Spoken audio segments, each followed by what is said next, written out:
Hi everyone. ఈరోజు మనం carbohydrates గురించి తెలుసుకుందాం. ఎవల్యూషనరీ టైమ్ లైన్ లో మనం కార్బోహైడ్రేట్ కన్సంప్షన్ అనేది ఇనీషియల్ ఫేజెస్ లోని మనకి హంటర్ గ్యాదరర్స్ గా ఉండేవాళ్ళం హ్యూమన్ బీయింగ్స్. సో అప్పుడు కార్బోహైడ్రేట్ యొక్క డైట్ సోర్స్ మోస్ట్లీ ఫారెస్ట్ లో ఉండేవారు కాబట్టి wild plants, seeds, grains, roots, tubers వీటిల నుంచి కార్బోహైడ్రేట్ సోర్స్ ఉండేది. ఆ తర్వాత అగ్రికల్చర్ రెవల్యూషన్ లోని మనకి 10,000 నుంచి 5,000 బీసీ మధ్య కాలంలో మనకి డొమెస్టికేషన్ ఆఫ్ సీరియల్స్ అంటే బార్లీ, రైస్, వీట్, మిల్లెట్స్ వీటిల్ని డొమెస్టికేట్ చేయటం స్టార్ట్ చేశారు. సివిలైజేషన్ 5,000 బీసీ నుంచి 18th సెంచురీ ఆ టైంలోని మనం గ్రెయిన్స్ స్టోర్ చేయటం కానీ, ఫర్మెంటెడ్ ఫుడ్ తీసుకోవటం కానీ అవన్నీ అప్పుడు స్టార్ట్ చేసాం. బ్రెడ్, పారిజెస్ ఇవన్నీ. కాకపోతే ఇండస్ట్రియల్ ఎరా వచ్చేసరికి అంటే ఇండస్ట్రీస్ ఎక్కువ ఉండటం వలన అప్పుడు ఆ టైంలో ప్రాసెస్డ్ ఫుడ్ అనేది ఇనిషియేషన్ అయ్యింది. Ultra processed food, refined floors, sugar, polished rice ఇవన్నీ తీసుకునేవారు. ఆ న్యూట్రిషన్ ట్రాన్సిషన్ అన్నది మిడ్-20 సెంచురీ నుంచి స్టార్ట్ అయింది. అంటే ఏంటి? ఒక మిస్ మ్యాచ్ అన్నమాట. నార్మల్ గా మన బాడీకి కావాల్సింది హోల్ గ్రెయిన్స్. కానీ ఇక్కడ మిడ్-20 సెంచురీలో ఒక మిస్ మ్యాచ్ జరిగింది. ఏంటంటే high intake of refined carbs తీసుకోవటం వలన, తర్వాత added sugars, ultra processed carbohydrates ఇవన్నీ తీసుకోవడం వలన బ్లడ్ లోని గ్లూకోజ్ లెవెల్స్ ఎక్కువైపోయి ఇన్సులిన్ స్పైక్స్ ఎక్కువ ఉండటం వలన మెటబాలిక్ డిజార్డర్స్ రావటం మొదలు పెట్టాయి. సో యాజ్ ఆఫ్ నౌ మనం 21st సెంచురీలో ఉన్నాం కదా. This is the modern era. Now we again started eating whole grain. In general గా మనకి 1 గ్రామ్ ఆఫ్ కార్బోహైడ్రేట్ తీసుకుంటే 4 కిలో క్యాలరీస్ ఆఫ్ ఎనర్జీ వస్తుంది. ఇప్పుడు మనం కార్బోహైడ్రేట్స్ అంటే ఏంటో చూద్దాం. సింపుల్ డెఫినేషన్ ఆఫ్ కార్బోహైడ్రేట్స్ ఏంటంటే substances containing carbon, hydrogen and oxygen in 1:2:1 ratio. అంటే CH2ON is the formula. So ఇక్కడ మనకి ఫంక్షనల్ గ్రూప్స్ వచ్చేసి 2 గ్రూప్స్ ఉంటాయి. అవి keto groups, aldehyde groups. Carbohydrates యొక్క క్లాసిఫికేషన్ మోస్ట్లీ వాటిలో ఉన్న షుగర్ యూనిట్స్ మీద డిపెండ్ అయి ఉంటది. అంటే మోనోసాక్రైడ్స్, డైసాక్రైడ్స్, ఒలిగోసాక్రైడ్స్, ఇంకా పాలిసాక్రైడ్స్ వీటిలన్నిటిలోని how many sugar units are there అన్న దాని మీద రిప్రజెంట్ చేస్తాం. గ్లైకోసిడిక్ బాండ్ అంటే ఒక షుగర్ యూనిట్ ని ఇంకొక షుగర్ యూనిట్ ని బైండ్ చేసేదాన్ని గ్లైకోసిడిక్ బాండ్ అంటాం. ఇప్పుడు మోనోసాక్రైడ్స్ 1 సింగిల్ యూనిట్ ఉంటుంది. ఇది చాలా సింప్లెస్ట్ ఫార్మ్ ఆఫ్ కార్బోహైడ్రేట్. ఇందులో హైడ్రాలసిస్ అన్నది జరగదు. సో దీనికి వాటర్ లో సాల్యుబుల్ గా ఉంటుంది. టేస్ట్ వచ్చేసరి స్వీట్ ఉంటుంది. మనకి క్విక్ సోర్స్ ఆఫ్ ఎనర్జీ ఏంటి అంటే మోనోసాక్రైడ్స్. నార్మల్ గా ఎగ్జాంపుల్ చూసుకుంటే గ్లూకోజ్, ఫ్రక్టోస్, గ్యాలక్టోస్. ఇప్పుడు గ్లూకోజ్ అనేది ఎనర్జీ ఇస్తుంది. ఫ్రక్టోస్ ఫ్రూట్ షుగర్ లో ఉంటది. గ్యాలక్టోస్ మిల్క్ షుగర్ లో అవైలబుల్ గా ఉంటుంది. విధంగా డైసాక్రైడ్స్ చూసుకుంటే 2 sugar units. Example sucrose, glucose plus fructose. అదే విధంగా లాక్టోజ్ లోని గ్లూకోజ్ ఉంటుంది, గెలాక్టోజ్ ఉంటుంది. మాల్టోజ్ లోని 2 గ్లూకోజ్ షుగర్ యూనిట్స్ ఉంటాయి. నార్మల్ గా మనకి డైసాక్రైడ్స్ ఎందులో ఉంటదంటే టేబుల్ షుగర్ లో, మిల్క్ లో, జాగ్రీలోని ఎక్సెట్రా. మనం ఒలిగోసాక్రైడ్స్ చూద్దాం. ఒలిగోసాక్రైడ్స్ కి 3 నుంచి 10 వరకు షుగర్ యూనిట్స్ ఉంటాయి. మోస్ట్లీ ఇవి డైజెస్ట్ అవ్వచ్చు, అవ్వకపోవచ్చు. అవ్వకపోతే అవి ప్రీబయోటిక్స్ కింద యాక్ట్ చేస్తాయి అన్నమాట. అయితే ఈ షుగర్ యూనిట్స్ ని జాయిన్ చేసేది గ్లైకోసిడిక్ బాండ్స్. ఇప్పుడు వీటి ఎగ్జాంపుల్స్ చూసుకుంటే రాఫినోజ్ లోని 3 షుగర్ యూనిట్స్ ఉంటాయి. స్టాక్యోజ్ లోని 4 షుగర్ యూనిట్స్ ఉంటాయి. సాక్రైడ్స్, పాలిసాక్రైడ్స్ లోని 10 షుగర్ యూనిట్స్ కన్నా ఎక్కువ ఉంటాయి. వీటిల్ని కాంప్లెక్స్ కార్బోహైడ్రేట్స్ అంటాం. ఇవి చైన్స్ చాలా లాంగ్ గా ఉంటాయి. అవి బ్రాంచ్డ్ ఉండొచ్చు, అన్బ్రాంచ్డ్ ఉండొచ్చు. ఇక్కడ ఇది ఎనర్జీని ప్రొవైడ్ చేస్తుంది, లేకపోతే అది ఫైబర్ కన్నా ఉంటది. So this is also digest అవ్వచ్చు, అవ్వకపోవచ్చు. ఇప్పుడు వీటికి ఎగ్జాంపుల్స్ చూస్తే స్టార్చ్, గ్లైకోజన్, డైటరీ ఫైబర్. ఈ వీటిని ఎక్కువగా ఎందులో చూస్తామంటే rice, wheat, potatoes, oats, vegetables, fruits, beans ఇలా పాలిసాక్రైడ్స్ అందులో ఉంటాయి. మోడర్న్ క్లాసిఫికేషన్ లోని కార్బోహైడ్రేట్స్ ని simple carbohydrates, complex carbohydrates, dietary fibre, resistant starch, gut microbiome, దాని యొక్క మెటబాలిక్ హెల్త్ ఎలా ఉంటది అన్న దాని మీద డివైడ్ చేసి ఉంది. ఇప్పుడు సింపుల్ కార్బోహైడ్రేట్స్ అంటే అవి చాలా క్విక్ గా డైజెస్ట్ అయిపోతాయి. సో మోనోసాక్రైడ్స్, డైసాక్రైడ్స్ ని ఇందులో గ్రూప్ చేశారు. అంటే ఇక్కడ ఎనర్జీ చాలా తొందరగా ప్రొవైడ్ చేస్తుంది. వేరైస్ కాంప్లెక్స్ కార్బోహైడ్రేట్స్ లోను డైజెషన్ చాలా స్లోగా ఉంటది, ఎనర్జీ రిలీజ్ సస్టైన్డ్ గా ఉంటది. సో ఇక్కడ స్టార్చెస్, ఒలిగోసాక్రైడ్స్ ని గ్రూప్ చేస్తారు. డైటరీ ఫైబర్ కి వచ్చేసరికి మనకి soluble fibre, insoluble fibre. Soluble fibre లోని pectin, inulin, beta glucan. Insoluble fibre కి వచ్చేసరికి సెల్యులోస్, హెమిసెల్యులోస్, లిగ్నిన్. సో ఇక్కడ డైజెషన్ ని సపోర్ట్ చేస్తుంది డైటరీ ఫైబర్. రెసిస్టెంట్ స్టార్చ్ ఇక్కడ స్మాల్ ఇంటెస్టైన్ లో డైజెషన్ ని రెసిస్ట్ చేస్తుంది. ఇలా చేయటం వలన అది కాలన్ కి వెళ్ళి ఫర్మెంటేషన్ అవుతుంది. న్యాచురల్ గా మనకి రెసిస్టెంట్ స్టార్చ్ రా పొటాటోలో, గ్రీన్ బనానాలోను, తర్వాత లెగ్యూమ్స్ లోను ఉంటది. రైస్ ని కూల్ చేసి తర్వాత మళ్ళీ తీసుకున్న అందులో కూడా రెసిస్టెంట్ స్టార్చ్ అవైలబుల్ గా ఉంటది. Dietary fibre, resistant starch gut microbiome కి ఎలా హెల్ప్ అవుతుంది అంటే ఫర్మెంటేషన్ జరిగిన తర్వాత షార్ట్ చైన్ ఫ్యాటీ యాసిడ్స్ ని ప్రొడ్యూస్ చేస్తాయి. సో వీటి వల్ల మన హోల్ బాడీ వెల్నెస్ కి ఉపయోగం ఉంటది. డైజెషన్ ఆఫ్ కార్బోహైడ్రేట్స్ లో మనకి తీసుకున్న ఫుడ్ మౌత్ లోకి వెళ్ళిన తర్వాత అక్కడున్న సెలైవరీ ఎమైలైజ్ ఫుడ్ ని పార్షియల్ గా డైజెస్ట్ చేస్తుంది. అంటే స్టార్చ్, సోకాల్డ్ పాలిసాక్రైడ్, ఒలిగోసాక్రైడ్ కింద పార్షియల్ గా డైజెస్ట్ అవుతుంది. అక్కడి నుంచి స్టమక్ వస్తుంది. స్టమక్ లోని గ్యాస్ట్రిక్ యాసిడ్ pH 1 నుంచి 3 వరకు ఉండటం వలన అక్కడ డైజెషన్ అవ్వకుండా డైజెషన్ పాజ్ అవుతుంది. తర్వాత స్మాల్ ఇంటెస్టైన్స్ వచ్చిన తర్వాత డైజెషన్ అన్నది ప్యాంక్రియాటిక్ ఎమైలేజ్ ఎంజైమ్ ద్వారా ఇప్పుడు డైజెషన్ కంటిన్యూ అవుతుంది. ఆ తర్వాత మళ్ళీ మనకి బ్రష్ బార్డర్ ఉంటది కదా స్మాల్ ఇంటెస్టైన్ దగ్గర, అక్కడ ఉండే ఎంజైమ్స్ తోని రిమైనింగ్ డైజెషన్ అవుతుంది. అక్కడ ఏం ఎంజైమ్స్ ఉంటాయి అంటే మాల్టేజ్, లాక్టేజ్, సుక్రేజ్ ఉంటాయి. సో ఇలా మనకి డైజెషన్ కంప్లీట్ అవుతుంది. కంప్లీట్ అయిన తర్వాత మనకి గ్లూకోజ్, ఫ్రక్టోస్, గ్యాలక్టోస్ ఎండ్ ప్రోడక్ట్స్ గా వస్తాయి. ఓకే, ఇప్పుడు మనం అబ్జార్ప్షన్ ఆఫ్ కార్బోహైడ్రేట్స్ చూద్దాం. మనం ఈ 3 టర్మినాలజీ ఏంటో చూద్దాం. SGLT1 అంటే sodium linked glucose transporter 1. GLUT5 అంటే గ్లూకోజ్ ట్రాన్స్పోర్టర్ 5.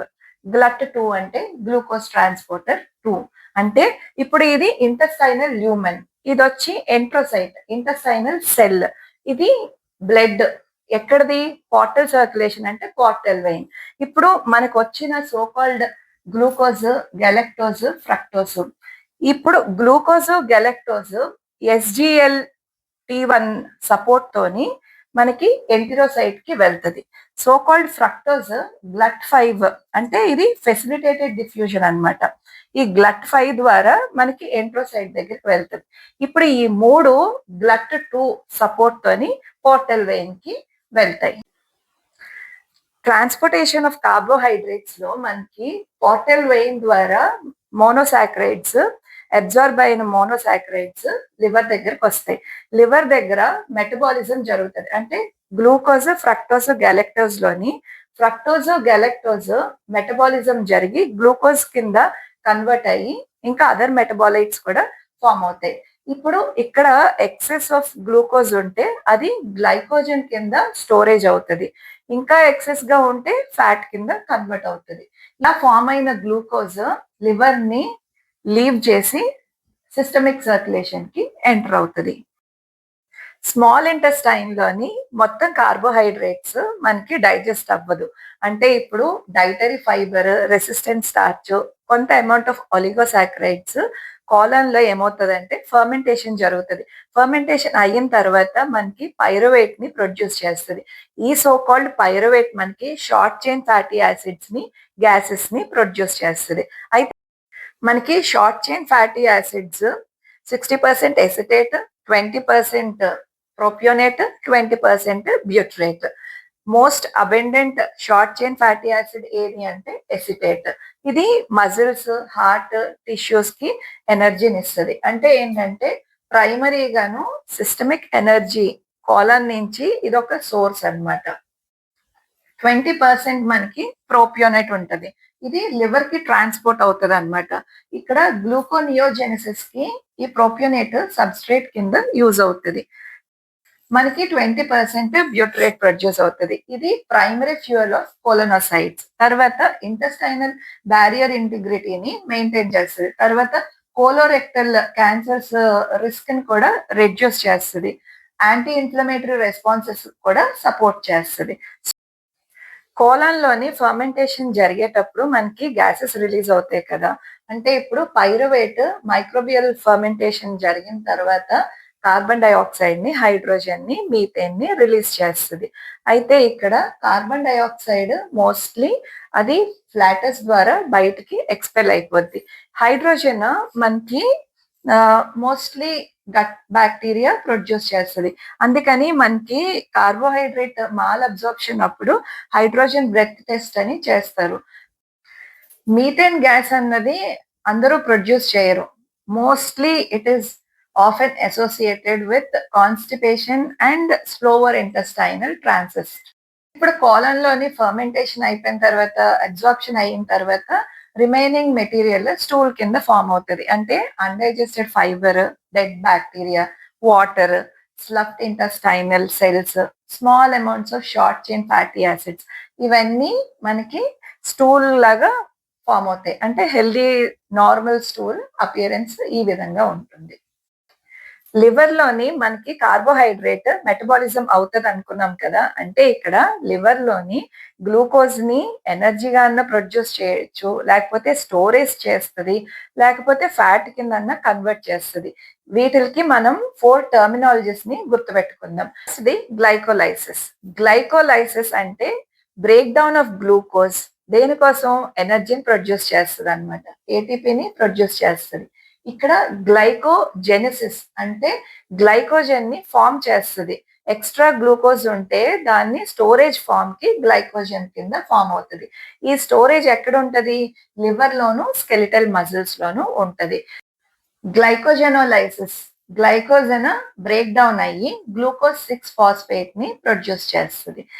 గ్లూకోనియోజెనిసిస్ లోని కొత్తగా గ్లూకోజ్ ఫార్మ్ అవుతది. మనకి pyruvate, amino acids, lactate, glycerol ఈ మెటీరియల్స్ ద్వారా మనకి గ్లూకోజ్ ప్రొడ్యూస్ అవుతది. బ్లడ్ లో గ్లూకోజ్ రెగ్యులేషన్ ఎలా ఉందో చూద్దాం. అంటే ఏంటి? ఇప్పుడు మనం ఫుడ్ తీసుకున్నాం. ఆఫ్టర్ మీల్ ఏమవుతది? లేదు ఫాస్టింగ్ లో ఉన్నాం. అప్పుడు గ్లూకోజ్ ఏమవుతదో చూద్దాం. ఇప్పుడు మనం ఒక మీల్ తీసుకున్నాం. అప్పుడు ఏమవుతది? బ్లడ్ గ్లూకోజ్ రైజ్ అవుతది. బ్లడ్ గ్లూకోజ్ రైజ్ అయిన వెంటనే ప్యాంక్రియాస్ నుంచి ఇన్సులిన్ కూడా ఇంక్రీజ్ అవుతది. ఇంక్రీజ్ అవ్వడం వలన ఇప్పుడు ఇక్కడ గ్లూకోజ్ ఎనర్జీగా కన్వర్ట్ అవ్వాలా? గ్లైకోలైసిస్. లేదు దాన్ని స్టోరేజ్ చేయాలా? గ్లైకోజెనెసిస్. ఇంకా దాన్ని ఎక్కువైపోయింది అనుకుంటే ఫ్యాట్ కింద స్టోర్ చేయాలా? అప్పుడు ఫ్యాట్ సింథసిస్. ఇలా జరుగుతదనమాట. సో దీని వలన ఈ ప్రొసీజర్స్ జరగటం వల్ల బ్లడ్ గ్లూకోజ్ నార్మల్‌గా రిమైన్ అవుతది. ఫాస్టింగ్ స్టేట్ లో ఏమవుతదంటే గ్లూకోజ్ తగ్గుతది. తగ్గడం వల్ల ఏమవుతది? మనకి పాంక్రియాస్ నుంచి గ్లూకాగాన్ హార్మోన్ వస్తది. వచ్చిన తర్వాత గ్లైకోజెనోలైసిస్, గ్లూకోనియోజెనిసిస్ ఈ 2 ప్రాసెస్‌లు జరుగుతాయి. ఎందుకు జరుగుతాయి? గ్లైకోజెనోలైసిస్ అంటే గ్లైకోజన్ ని బ్రేక్ డౌన్ చేసి గ్లూకోజ్ ఫార్మ్ అవుతది. గ్లూకోనియోజెనిసిస్ అంటే ఇందాకన అనుకున్నాం కదా! పైరువేట్ నుంచి, ఎస్టేట్ నుంచి లేకపోతే అమైనో యాసిడ్స్ నుంచి వీటిల నుంచి కొత్తగా గ్లూకోజ్ ని కన్వర్ట్ చేస్తాయి. సో దీని వల్ల మళ్ళా మనకేమవుతది? బ్లడ్ లో గ్లూకోజ్ లెవెల్స్ నార్మల్ అవుతాయి. ఇప్పుడు మనం కార్బోహైడ్రేట్ మెటబాలిజం మీద ఈ హార్మోన్స్ ఎలా రెగ్యులేట్ చేస్తాయో చూద్దాం. ఇప్పుడు ఇన్సులిన్, గ్లూకాగాన్, ఎపినెఫ్రైన్, కార్టిసాల్ ఈ 4 హార్మోన్స్ మన కార్బోహైడ్రేట్ మెటబాలిజం మీద ఎఫెక్ట్ చూపిస్తాయి. ఏ విధంగా ఎఫెక్ట్ చూపిస్తాయి? ఇన్సులిన్ అయితే గ్లైకోలైసిస్ ని, గ్లైకోజెనిసిస్ ని ఇంక్రీజ్ చేసి గ్లూకోనియోజెనిసిస్ ని డిక్రీజ్ చేస్తది. అదే గ్లూకాగాన్ అయితే గ్లైకోజెనోలైసిస్ ని తర్వాత గ్లూకోనియోజెనిసిస్ ని ఇంక్రీజ్ చేస్తది. అదే విధంగా ఎపినెఫ్రైన్ గ్లైకోజన్ ని బ్రేక్ డౌన్ చేస్తది. ఇప్పుడు కార్టిసాల్ హార్మోన్ ఏం చేస్తది? గ్లూకోనియోజెనిసిస్ ని ఇంక్రీజ్ చేస్తది. ఇప్పుడు మనం ఇన్సులిన్ రెసిస్టెన్స్ గురించి డిస్కస్ చేద్దాం. ఇది మెయిన్ ట్రిగ్గర్. అన్ని మెటబాలిక్ డిజార్డర్స్‌కి మెయిన్ ట్రిగ్గర్ ఏంటంటే ఇన్సులిన్ రెసిస్టెన్స్. నార్మల్‌గా ఇన్సులిన్ హార్మోన్ ఏం చేస్తది? బ్లడ్‌లో ఉన్న గ్లూకోజ్‌ని సెల్స్‌లోకి పంపించడానికి ఈ హార్మోన్ ఉపయోగపడుతది. కానీ ఇన్సులిన్ రెసిస్టెన్స్‌లో ఏమవుతదంటే ఈ గ్లూకోజ్ ఈ సెల్స్‌లోకి వెళ్ళకుండా చేస్తది. ఎందుకంటే ఇక్కడ రిసెప్టర్స్ వర్క్ చేయదు. అందుకని ఇన్సులిన్ ఇంక్రీజ్ అయిపోతది. ఈ బ్లడ్‌లోని గ్లూకోజ్ ఇంక్రీజ్ అవ్వటం వలన, హై ఇన్సులిన్ ఉండటం వలన ఎక్కువగా ఫ్యాట్ స్టోరేజ్ అయిపోద్ది. ఇలా అవ్వటం వలన ఇన్‌ఫ్లమేషన్ ఎక్కువైపోద్ది. సెల్యులర్ డ్యామేజ్ ఉంటది. సో, వీటిలకి మెయిన్ కారణం ఏంటి? ఎక్సెసివ్‌గా క్యాలరీస్ అంటే షుగర్, రిఫైన్డ్ కార్బ్స్ ఇవన్నీ తీసుకోవటం వల్ల ట్రాన్స్ ఫ్యాట్ ఇవన్నీ తీసుకోవడం వల్ల వెయిట్ గెయిన్ అవుతారు. అంటే విసరల్ ఫ్యాట్ అన్నది ఇంక్రీజ్ అవ్వుద్ది. దీని వలన క్రానిక్‌గా ఇన్‌ఫ్లమేషన్ పెరిగిపోయి ఆక్సిడేటివ్ స్ట్రెస్‌లోకి వెళ్తారు. అప్పుడు అక్కడ ఇన్సులిన్‌ని సిగ్నల్ చేసేవి ఇంపైర్ అయిపోతాయి. దాని వలన సెల్‌కి ఇన్సులిన్ రెసిస్టెన్స్ వచ్చేస్తది. అయితే ఇప్పుడు ఈ ఇన్సులిన్ రెసిస్టెన్స్‌ని రివర్స్ చేయొచ్చా అంటే ఖచ్చితంగా చేయొచ్చు. ఏ విధంగా అంటే మనకి ఫిజికల్ యాక్టివిటీ ఎక్కువగా ఉండి సెడెంటరీ లైఫ్ స్టైల్ లీడ్ చేయకుండా ఎక్కువ షుగర్స్, రిఫైన్డ్ కార్బోహైడ్రేట్స్ తీసుకోకుండా హోల్ ఫుడ్ బ్యాలెన్స్‌డ్ డైట్ తీసుకొని రెగ్యులర్‌గా ఎక్సర్సైజ్ చేసుకుంటా మన బాడీ వెయిట్‌ని హెల్తీగా మెయింటైన్ చేసుకొని, మినిమమ్ 7-8 అవర్స్ ఆఫ్ స్లీప్ ఉండేలా చూసుకొని, ఏమైనా స్ట్రెస్ ఎక్కువుంటే మెడిటేషన్ కానీ, యోగా కానీ, అదర్ ఆల్టర్‌నేటివ్స్ ఏమైనా వాడుకొని, స్ట్రెస్ లేకుండా చూసుకొని, తర్వాత ఏమైనా న్యూట్రిషనల్ డెఫిషియన్సీస్ ఉంటే వాటిలికి సప్లిమెంటేషన్స్ వాడుకోవటం వలన, మనం ఈజీగా ఇన్సులిన్ రెసిస్టెన్స్‌ని మనం రివర్స్ చేయొచ్చు. సో, ఇలా చేయటం వలన మనం ఏం ప్రివెంట్ చేయొచ్చు అంటే, ఈ సో కాల్డ్ మెటబాలిక్ డిజార్డర్స్ అంటే టైప్ 2 డయాబెటిస్ కానీ, హైపర్‌టెన్షన్ కానీ, హార్ట్ డిసీజెస్ కానీ, నాన్ ఆల్కహాలిక్ ఫ్యాటీ లివర్ కానీ, పీసీఓఎస్ కానీ, హార్మోన్ ఇంబాలెన్స్ కానీ, ఒబెసిటీ గానీ, బ్రెయిన్ డిస్‌ఫంక్షన్ కానీ, క్యాన్సర్ రిస్క్‌ని తగ్గించుకోవటం ఇవన్నీ చేయొచ్చనమాట. సో, ఫైనల్లీ మనం ఇప్పుడు సింపుల్ కార్బోహైడ్రేట్స్ ఎక్కువ క్వాంటిటీలో కాకుండా కాంప్లెక్స్ కార్బోహైడ్రేట్స్‌ని తీసుకోవాలని ఎందుకు చెప్తాము అన్నది రీజన్ చెప్తాను. మనం సింపుల్ కార్బోహైడ్రేట్స్ తీసుకుంటే ఫస్ట్ డైజెషన్ చాలా స్పీడ్‌గా అయిపోద్ది. దానివలన బ్లడ్‌లో గ్లూకోజ్ తొందరగా రైజ్ అవుతది. అందువలన ఇన్సులిన్ కూడా తొందరగా రిలీజ్ అవుతది. సో, అక్కడ ఎనర్జీ క్రాష్ వచ్చి ఆకలి తొందరగా వేస్తది. అదే కాంప్లెక్స్ కార్బోహైడ్రేట్స్ తీసుకుంటే డైజెషన్ చాలా స్లోగా ఉంటది. దానివలన బ్లడ్‌లో గ్లూకోజ్ రిలీజ్ అవ్వేది కూడా స్టడీగా ఉంటది. ఆ తర్వాత ఇన్సులిన్ కూడా డిమాండ్ కొంచెం తక్కువే ఉంటది. సో, ఆహ్, ఆకలి అన్నది తొందరగా ఎయ్యదు. ఆహ్, బానే ఫుల్‌గా ఉన్నట్లు అనిపిస్తది. ఎనర్జీ చాలా స్టేబుల్‌గా ఉంటది. అందుకే మనకి కార్బోహైడ్రేట్స్ డైజెస్ట్ అవ్వటము, అబ్సార్బ్ అవ్వడము అన్నది స్పీడ్‌గా కాకుండా స్టేబుల్‌గా, స్టడీగా ఉంటే మనకి ఎనర్జీ లెవెల్స్ స్టేబుల్‌గా ఉంటది. తొందరగా ఆకలి కూడా వేయదనమాట. ఇప్పుడు మనకి సింపుల్ కార్బోహైడ్రేట్స్ అన్నది ఎక్కువగా sugar, sweets, white bread, soft drinks, cookies, pastries, fruit juices వీటిలన్నిటిలోని సింపుల్ కార్బోహైడ్రేట్స్ ఉంటాయి. అదే కాంప్లెక్స్ కార్బోహైడ్రేట్స్ అనేవి whole grains, oats, brown rice, millets, legumes, vegetables ఇలా వీటిలన్నిటిలోని కాంప్లెక్స్ కార్బోహైడ్రేట్స్ ఉంటాయి. సో, ఇనీషియల్‌గా ఎవల్యూషనరీ టైమ్ లైన్ చెప్పినప్పుడు యాస్ ఆఫ్ నౌ మన మోడర్న్ ఎరాలోని కాంప్లెక్స్ కార్బోహైడ్రేట్స్ తీసుకుంటున్నామని చెప్పాను కదా! దిస్ ఈస్ ద రీజన్ అన్నమాట. సో, మనం కార్బోహైడ్రేట్స్ చేసుకునేటప్పుడు స్మార్ట్‌గా చేసుకుంటే ఇన్సులిన్ రెసిస్టెన్స్ అన్నది రాకుండా హెల్తీగా ఉండటానికి ఉపయోగపడుతది.